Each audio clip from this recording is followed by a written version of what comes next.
எல்லாருக்கும் வணக்கங்க. இன்றைக்கி நம்ம சமையல் வீடியோ பார்க்க போகிறதில்ல. எடையை குறைக்கிறதுக்காக நம்ம இன்றைக்கி ஒரு சீரக தண்ணி எப்படி ரெடி பண்ணலாங்கிறத பற்றி இப்போ பார்க்க போகிறோம். அதுக்கு இப்போ நான் ஒரு பவுலில் வச்சுருக்கேன் அடுப்பில். இந்த பாத்திரத்தில் நம்ம இப்போ 2 டம்ளர் அளவு தண்ணி சேர்த்துக்கலாங்க.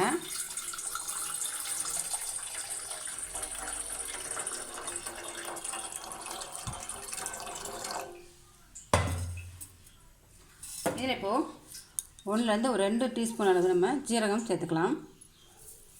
சீரகம் வந்து ரொம்ப சீரணிக்கக்கூடியது. அது மட்டும் இல்லாமல் நம்ம உடலில் உள்ள கொழுப்பெல்லாம், வயிற்றில் உள்ள கொழுப்பு எல்லாமே கரைக்கக்கூடிய தன்மை இந்த சீரகத்துக்கு இருக்குது.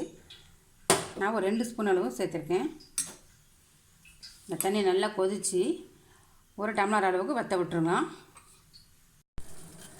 பாருங்கள், தண்ணி நல்லா கொதித்து 1 டம்ளர் அளவுக்கு வற்றிடுச்சு. இப்போ நம்ம இதை ஆஃப் பண்ணிடலாம். ஸ்டவ்வை ஆஃப் பண்ணிவிட்டு இப்போ நம்ம தண்ணியை ஃபில்டர் பண்ணி எடுத்துடலாம். இப்போ பாருங்கள், நம்ம இந்த ஜீரக தண்ணியை நல்லா வடிகட்டி எடுத்துட்டோம். இது கூடவே இப்போ நம்ம இந்த தேன் 2 டேபிள் ஸ்பூன் அளவு தேன் கலந்துக்கலாம்.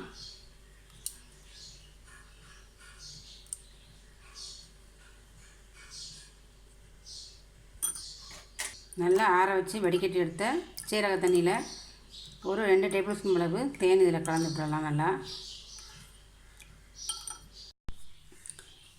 இப்போ தேன் கலந்ததுக்கப்புறம் ஒரு எலுமிச்சம்பழம் இருக்குது, அதையும் நம்ம புழிஞ்சு எடுத்து வச்சுருக்கோம். அதையும் இதில் சேர்த்துடலாம்.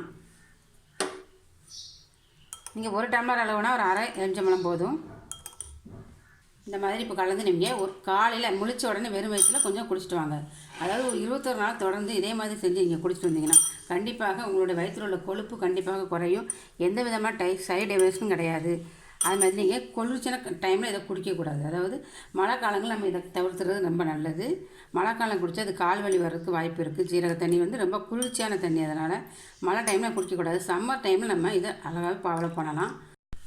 நீங்களும் பயனடைஞ்சு மறக்காமல் கமெண்ட்ஸ் பண்ணுங்கள். இந்த வீடியோ உங்களுக்கு பிடிச்சிருந்தால் லைக் பண்ணுங்கள், ஷேர் பண்ணுங்கள், மறக்காமல் சப்ஸ்கிரைப் பண்ணுங்கள். தேங்க்யூ.